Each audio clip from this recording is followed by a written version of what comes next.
1947च्या नंतर मोठ्या प्रमाणामध्ये शिवाजी महाराजांचा जो इतिहास आहे त्याच्यामध्ये फेरफार करण्यात आली आहे.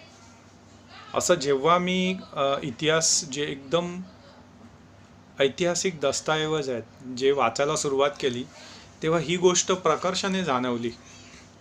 उदाहरणार्थ 1947च्या आधी किंवा महाराष्ट्र राज्य जे स्थापन झालं त्याही आधी फारच कमी ठिकाणी शिवाजी महाराजांचा मराठी राजा किंवा मराठी माणूसचा अभिमान अशा प्रकारचा शिवाजी महाराजांचा उल्लेख किंवा तशा प्रकारचा आधार मिळतो. मुळात मराठी माणूस ही संकल्पनाच 1960च्या नंतर जन्माला आली, कारण त्याच्या आधी मराठी भाषा अस्तित्वात होती, परंतु ती भाषा काही लोकांचीच भाषा आहे आणि त्या लोकांचं एक राज्य आहे आणि त्या राज्यामध्ये इतर प्रांतातून जे लोक येणारे आहेत मग ते सर्व परकीय आहेत, अशा प्रकारची जी भावना आहे ती भावना अस्तित्वातच नव्हती. प्रत्यक्ष शिवाजी महाराजांच्या काळामध्ये म्हणजे जर तुम्हाला खरा शिवाजी महाराजांचा जर अनुभव घ्यायचा असेल कसा असेल काळ, तर तुम्ही 1952ला राजा शिवछत्रपती म्हणून एक चित्रपट आला ज्याच्यामध्ये चंद्रकांत मांढरे आहेत, त्यांनी शिवाजी महाराजांचं काम केलेलं आहे. तो पिक्चर लोकांनी आवर्जून बघावा. तो यूट्यूबवरती आहे उपलब्ध, तुम्ही कधीही तो पाहू शकता. पूर्ण तुमच्या सहज लक्षात येईल की जे शिवाजी महाराज आज लोक सांगतात की असे होते तसे होते, मराठी माणसाचा मानबिंदू, त्यातला तुम्हाला एकही गुण त्या 1952च्या चित्रपटात दिसणार नाही. कारण की आज ज्यांना आपण शिवाजी महाराज म्हणून पाहतोय ते शिवाजी महाराजांचं खरं रूपच नाही आहे. मी म्हणेन की त्याच्यात 1-2% शिवाजी महाराज असतील जे खरे शिवाजी महाराज आहेत, त्यांच्याशी मिळते जुळतात. असं काय आहे?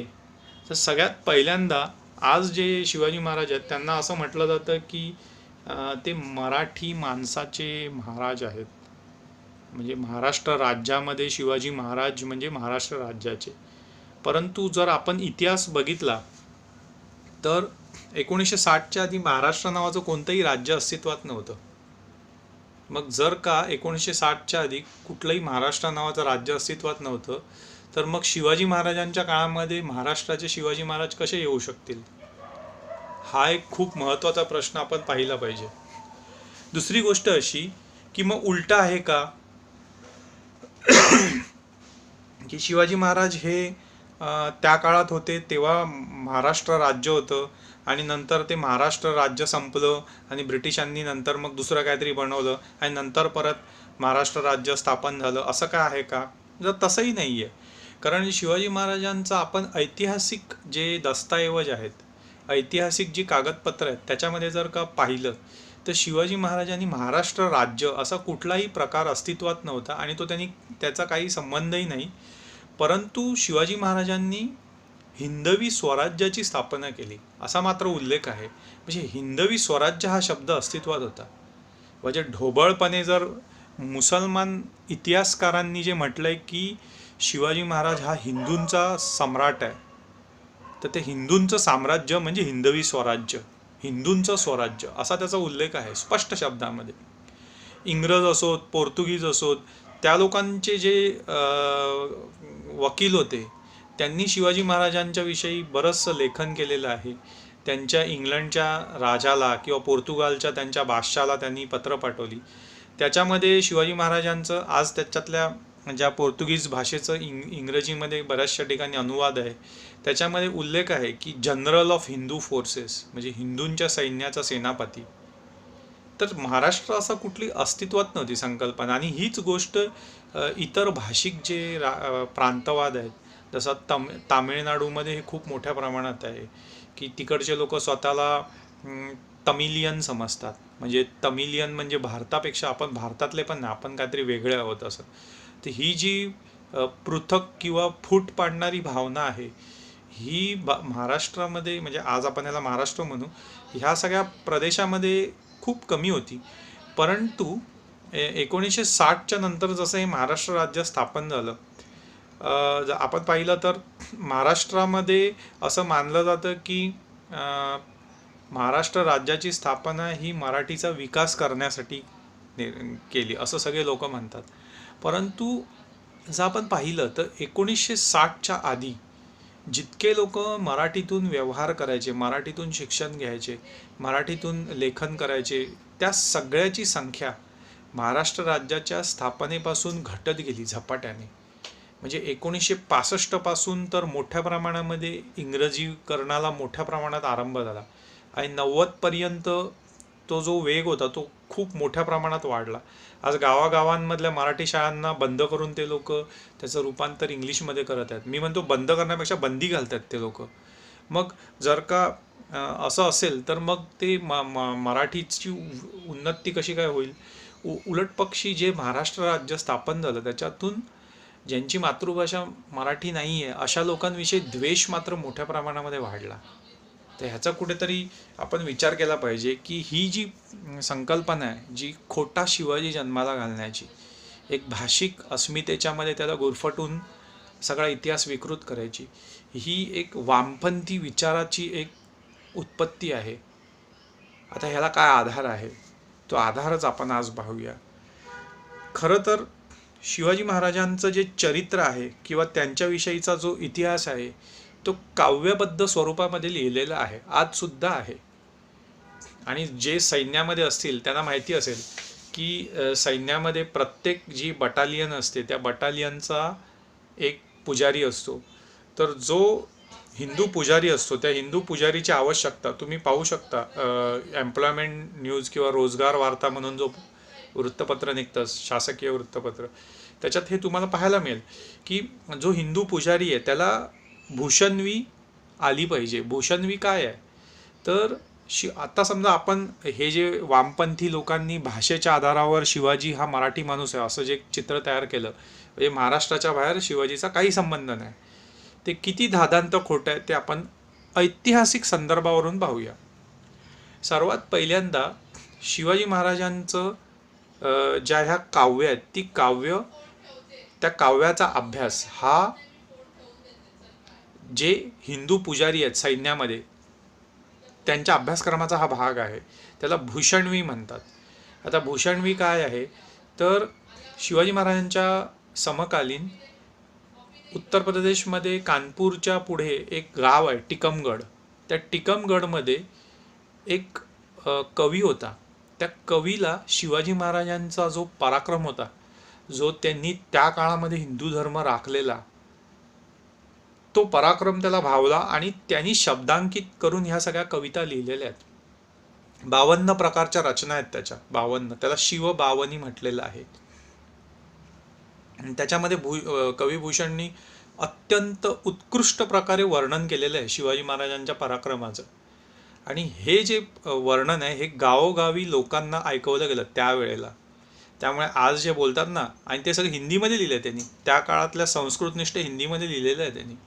तर जर शिवाजी महाराज हे महाराष्ट्राचे राजे असते, समजा महाराष्ट्राच्या बाहेर त्यांचा काही संबंध नसता, तर आज जो काय महाराष्ट्र म्हणा, चला मुंबई म्हणा, त्या मुंबईपासून 2500 किलोमीटर दूर असलेल्या त्या कानपूरच्या टिकमगडमधल्या माणसाला का त्यांचं चरित्र लिहिण्याची प्रेरणा मिळाली असती? ती प्रेरणा यासाठी मिळाली, ती तशी प्रेरणा शिवाजी महाराजांचं चरित्र लिहिण्याची अरबस्तानातल्या कुठल्या अरबाला का नाही आली? त्याचं कारण सरळ उत्तर असं आहे की हिंदुस्थान हा एक राष्ट्र आहे ही भावना त्या काळामध्ये प्रत्येकाच्या हृदयामध्ये होती. आणि ती भावना व्यक्त केली ती शिवाजी महाराजांनी हिंदू पदपातशाह म्हणून ज्या वेळेला स्वतःला स्थापित केलं तेव्हा त्या कवीला ती प्रेरणा स्वयंभू स्फुरली. त्याला कोणी सांगावं लागलं नाही किंवा त्याला कोणाला पैसे द्यावे लागले नाहीत. तर हा जो सगळा इतिहास आहे, हा इतिहास आजच्या पिढीपासून लपवलेला आहे. परंतु हेही सत्य आहे की कुठली गोष्ट लपवल्यामुळे ती झालीच नाही असं कधी होत नसतं. तर आजच्या पिढीला सत्य समजावं ह्या दृष्टिकोनातून हे आजचं आपलं विषयांकन आहे.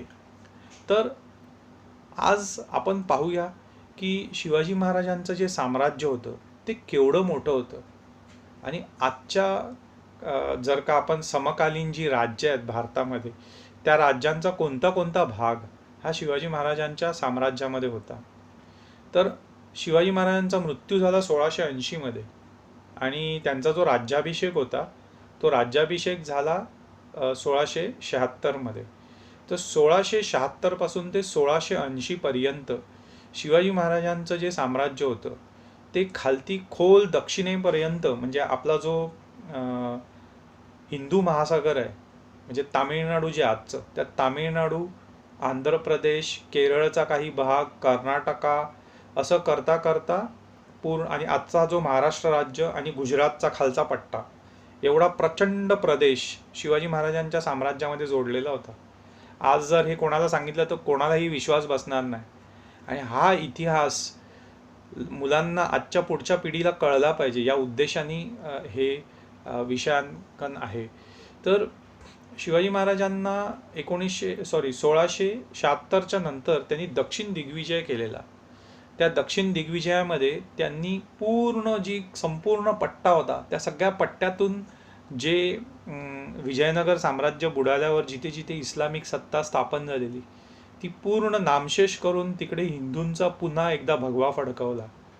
आता ह्याचा काय किती मोठा परिणाम आहे त्याचं उदाहरण बघा. म्हणजे हे वामपंथी आणि जिहादी लोकांनी भारताची एज्युकेशन मिनिस्ट्री आणि राज्यसत्ता काबीज केल्यामुळे केवढा भयानक परिणाम होतो हा फक्त महाराष्ट्रातल्या लोकांच्या बाबतीत नाही तर तामिळनाडूतल्या लोकांच्या बाबतीत पण पाहायला मिळतो. जसं की म्हणजे शिवाजी महाराज हे जे आज जे महाराष्ट्र आहे त्याच्यामध्ये जेवढे पूजनीय होते तेवढेच तामिळनाडूमध्ये पण होते, कारण तामिळनाडू हा सुद्धा स्वराज्याचा भाग होता त्या काळामध्ये. तुम्हाला जर पाहायचं असेल तर त्याची एक गोष्ट आहे जी मी आज तुमच्याबरोबर वाटू इच्छितो. शिवाजी महाराजांनी ज्यावेळेला दक्षिण दिग्विजय केला त्यावेळेला तामिळनाडूमध्ये खोल दक्षिणेमध्ये एक जागा आहे, त्या जागेचं नाव आहे तिरुवण्णामलाई. आता ही तिरुवण्णामलाई कुठे येते तर तामिळनाडूमध्ये तिंडीवनम म्हणून एक खूप प्रसिद्ध असं स्टेशन आहे. त्या स्टेशनपासून पुढे आपल्याला फाटा फुटतो आणि तिथून आपल्याला तिरुवण्णामलाईला जावं लागतं.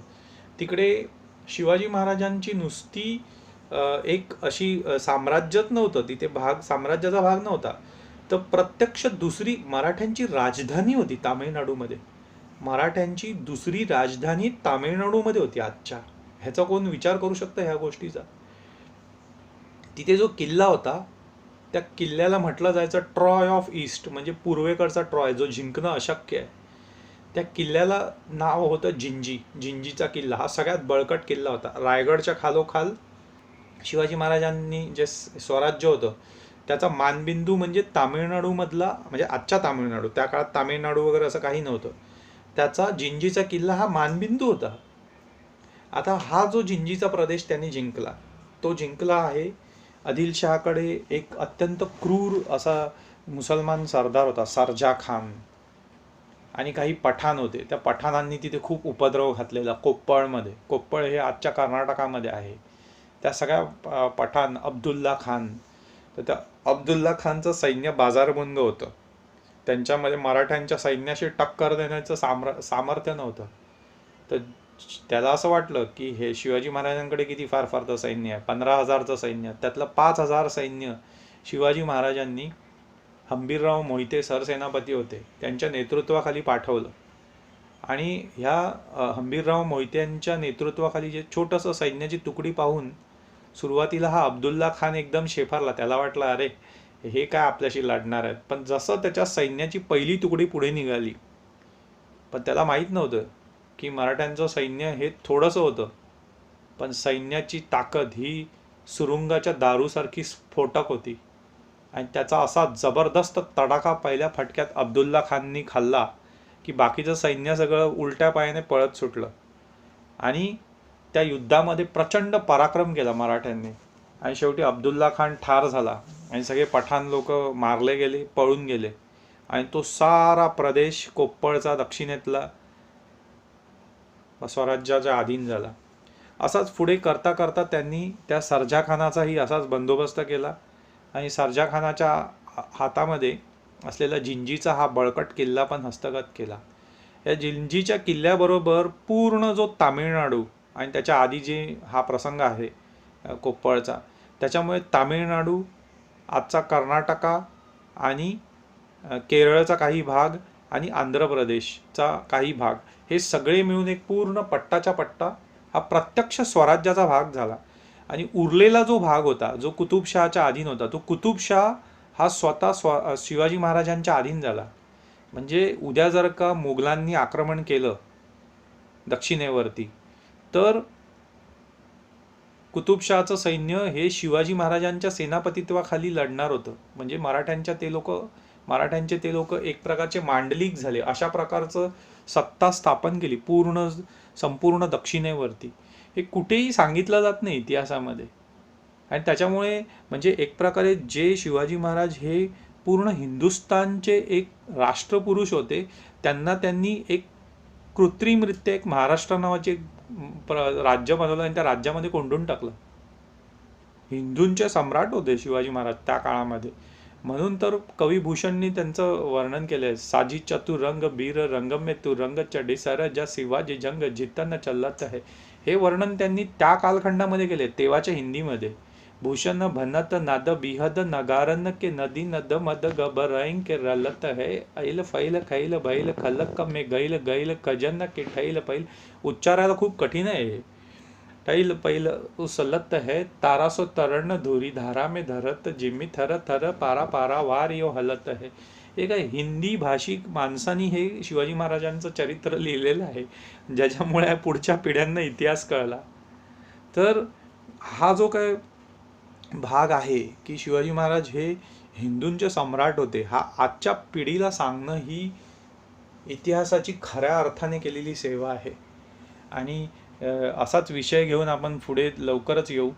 त्याच्यामध्ये शिवाजी महाराजांनी जे आणि त्यांच्या पुढे मावळ्यांनी गुजरात कसा पदक्रांत केला, दिल्ली कसा पदक्रांत केला, हे येणाऱ्या आपण ह्या अध्यायांमध्ये पाहूया.